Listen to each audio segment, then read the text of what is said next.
I love you, but you don't make me scream like 𝐼𝐻𝐻𝐻𝐻𝐻 love. Communication now, there's instant gratification. I feel friendship breakups are more heartbreaking than romantic breakups. You met them once, and you were like, no. Block them, khalas, you're out of my life. You should learn to take hints, huh? She doesn't like you. We cannot be friends. For no reason. What are your thoughts on platonic love? Halal. Yes. The harder thing to do is actually to say, hey, we need to talk. Don't start something that you can't finish. People need to know where buchu comes from. That's the word. Yes, that's the word. English. It should be something that will benefit you. The fact that they're so threatened of me, I'm like, oh, thank you.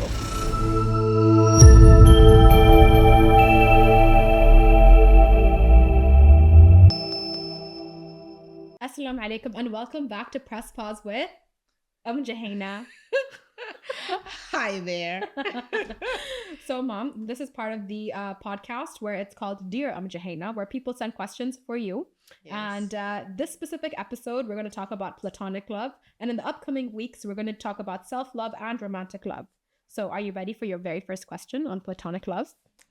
Yeah, sure. Wait, before I ask you, I have a question. What are your thoughts on platonic love?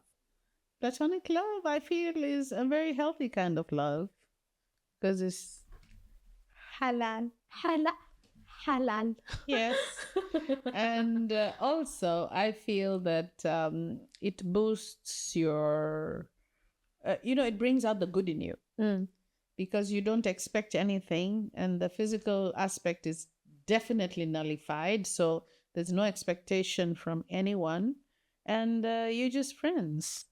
I think platonic love is the most underrated kind of love because this month is all about, giant teddy bears and chocolate and strawberries and flowers. And I feel like the love in friendship, the love that I have for my pets, the love that I have for the people that are around me that, make, for example, the podcast a reality, you, Nanima, I feel like that love is a different kind of love. Like even last night when you came over, and I saw Nanima walk through the door, I just wanted to scream in the best way. And, I love you, but you don't make me scream like Nanima's love.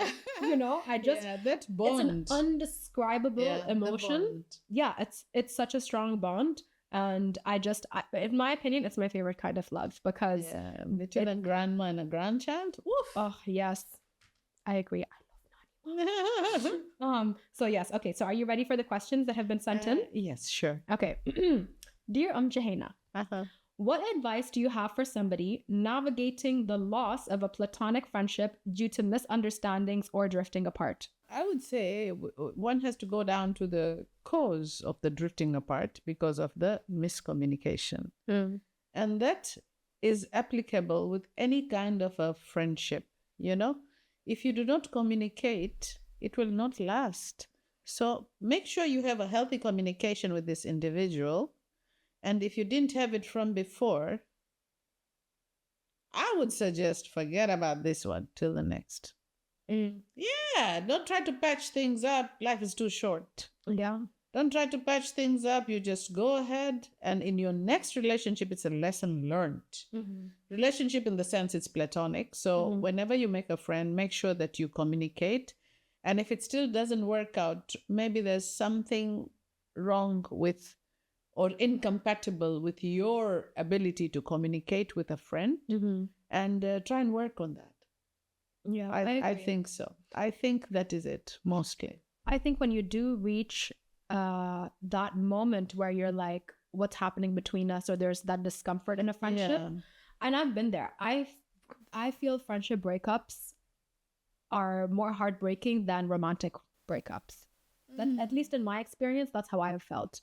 Like, it's just somebody that you're texting all the time and you tend to miss. It becomes more of a habit. Yeah, your brain is wired to see a funny video and send it to them. Your brain is wired to, for example, like I love clouds and trees, right? So my friends, if they see a nice cloud or a tree, they'll send it to me, and they're like, so our brains are wired to think my best friend or my close friend would love this and let me send it to them. Let me give them a call. Like when I'm doing my drives to work, it's either calling you or Sarah, or all three of us are on a conference call, you know, and your brain becomes wired to having them around and being around them. And it's almost like an addiction. So, and having, sorry to have interrupted you, but having talked about communication, communication now, there's instant gratification, a lot of it. Yeah.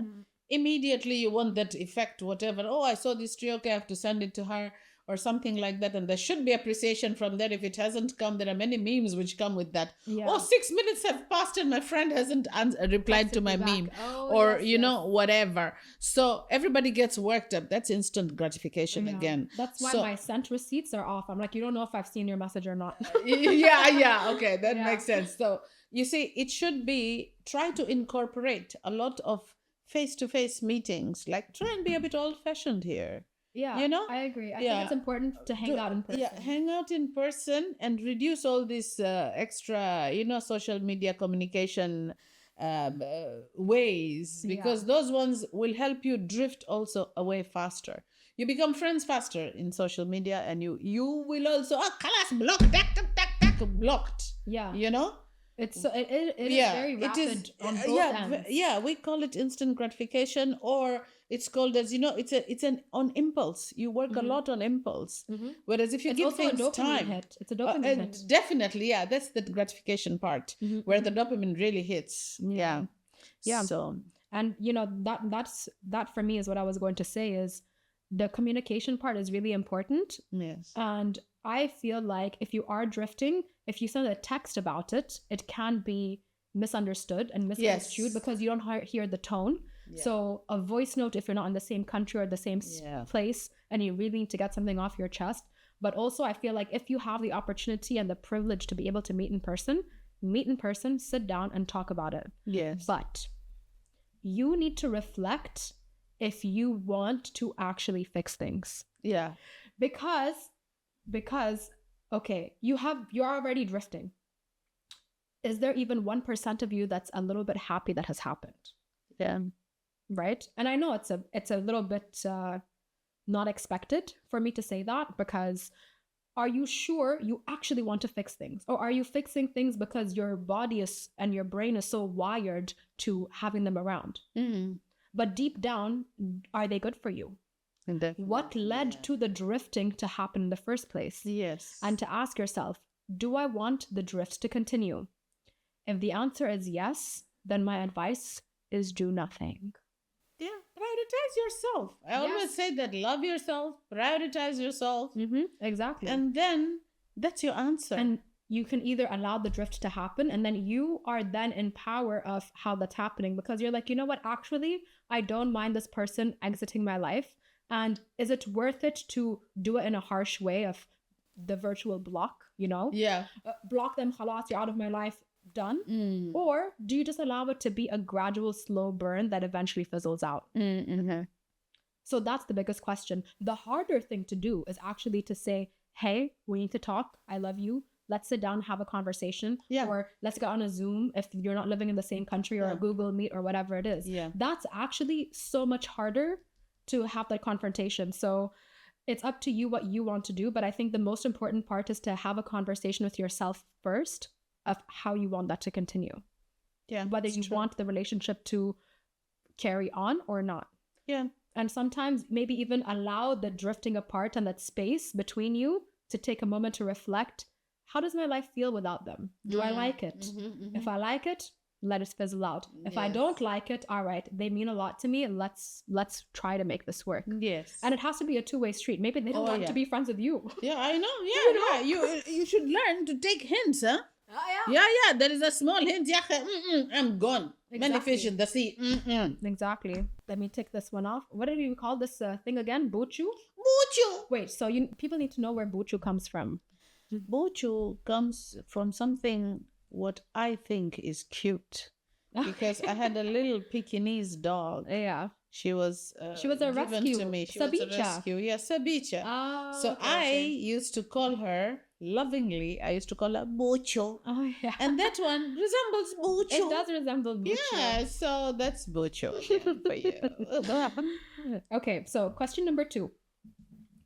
What advice would you give somebody who feels they're always the one reaching out in their friendships? And how can they create a more balanced connection? Learn to respect yourself. Learn to boost your self-esteem. Don't let anyone, no matter how much you so-called love them, walk all over you. Don't start something that you can't finish. This human being who so-called loves you should not stamp and be there, putting you down all the time. And if you allow it, it will become worse down the road. So everything depends on you. You allowed it. Exactly. That's why it happened, and it's only going to escalate. So wake up. Wake up. Set your alarm. Yes. But yeah, I was going to say something similar in a sense of you've enabled them for this to have happened. That's the word. Yes, that's the word. 𝐸𝐵𝐵𝐷. Yes. Enabled. All the 12 languages you speak, you have like, allowed it. Is English. Is the word. Yeah. 13. 13? Oh, it's 13 languages? You omitted my S. Oh, that's sign language. Yeah. Yeah, see, he remembers. Because Haman, she talks to you more than I do. He's not even your fan. He's your son. So I would say that you've enabled them. Okay. So I've also been in a situation where I was always the one making the effort. So I'm going to speak from my personal experience because I've lived it. And I was always the friend that was making the effort. Always making the effort. But I felt I was making the effort because Mom can vouch for this. I am so nurturing. Yeah. So if I see that is there. Yeah. So that quality in me is great, but it gets taken advantage of. Yes. So wake up. I feel like I'm more self-aware now, and I do listen to you. Now when you tell me you don't like someone, I'm like, my mommy says she doesn't like you. We cannot be friends. For no reason. Yeah. For no reason. It's like, what's the reason? I'm like, there is no reason. She just doesn't like you, so we can't be friends. Block. Oh my God, block again. Social media. No, really. I'm not joking. Wallah. I'm done. Ma, I've learned my lesson of not listening to you. Okay? It's not worth it. It's not worth it. So I, from a standpoint of when I used to rebel and not listen to you and have people in my space who I was giving so much more to than receiving, when I decided to wake up, as you call it, all I did was stopped. And the power in doing less was where I held that, right? I did less, so actually I had more time for myself. Yeah, I had more time to prioritize yourself. Exactly. So actually press pause. Yeah. Literally press pause. Literally. And see, do they notice? Do they miss you? Yeah. Or do they only miss you when they need something from you and they come back for that? And that was my experience. That is Jouhayna, invariably can you help me with this? Can you do this? I need help with this. Okay. But then I was also in a mindset of, if it takes nothing away from me, then why shouldn't I help? Would help, yes. Right? Yes. So then but also it reached a point where I was really stretching myself thin and these friendships and everything. So I feel like the way to make it a more balanced connection is to pull back if you're the one giving and then see what happens. Yes. And then also know that you've enabled them to be that way. So they're used to you being that way. So for you to change, changes the dynamic of your relationship and your friendship with that person. Yes. So you need to decide again, do you want them in your life? Yes or no? Mm-hmm. And if you do want them in your life, are you happy to continue to enable them? Because that nurturing aspect, at least in me, you enabled them like that because you'd like to probably be needed. Yes. That is also appreciation of some sort. Exactly. So you feel like you have purpose in that friendship or relationship. Mm-hmm. You feel like, oh, they need me. I have to be there for them. I need to take care of them. So actually, you're also being selfish because you're doing that for you to a certain extent. Yes. You need to feel like, oh, I have so much to give them and they need me. And that purpose that they give you is also you being selfish because you're going with it. So I think it's also a matter of finding out why you allowed that to happen. Yeah. And if you need them to need you, then carry on and don't complain about it. Yeah, exactly. Carry on, it's your own threshold. Yeah, exactly. But just be more self-aware. Yeah, I think this is more about self-awareness. Definitely. Okay. Question 3? Yep, sure. Buchu has to make an entrance, so I take it off. Buchu. Okay. My friend is always competing with me, and it's affecting our friendship. How do I handle the situation? I always say, in whatever thing in life, there has to be a balance. A certain amount, and it depends on your threshold, how much you can take also. You see? So now when it's competition, it could be healthy. At the same time, it could be that malicious kind of competition, which would just drag you down and nothing else. So you would have to be able to be in a position to judge, is it really healthy, or is she or he really being nasty, and really they just don't mean well for me. It's you and the amount that you can take. Because what I can take, which is very little, compared to what another person can take, it might be much more. They have more sabr, patience. Patience. So if it is like that, then hang in there. And then having said all this, maybe you like it at the end of the day. You're so-called. So all these things have to be taken into consideration. But all I have to say is that prioritize yourself. If that competition brings out the best in you, baby, do it. Use that one as your stone, as your milestone or your level where, once I've bitten this one, I'm there. So everything depends on how you want to take it. It's you. I always say, prioritize yourselves. Prioritize yourselves no matter what. Even in a competition, it's something healthy that people, talk about, or it could be something really nasty, and I'm repeating myself, but, it should be something that will benefit you. Exactly. For me, my question would be a question of, is it healthy competition? Yeah.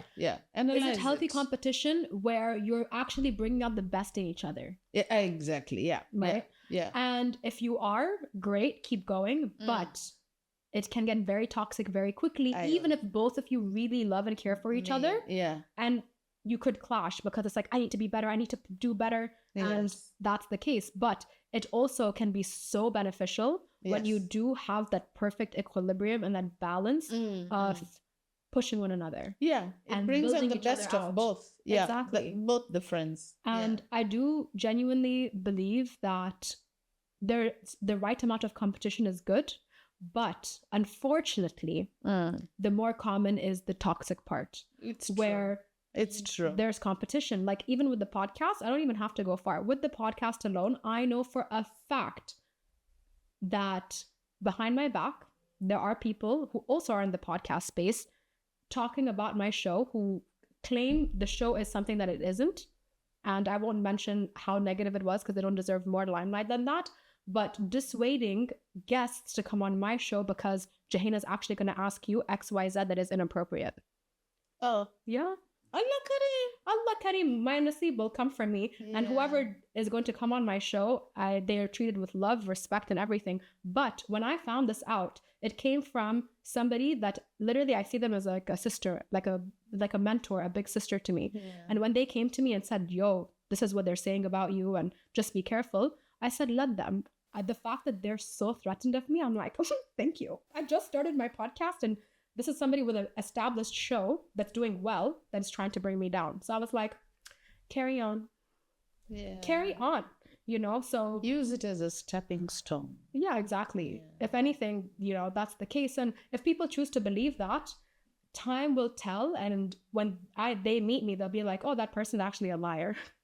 Yeah, so and you should how I'm going to take it. You should also not allow such a person to occupy a lot of your time. Yeah.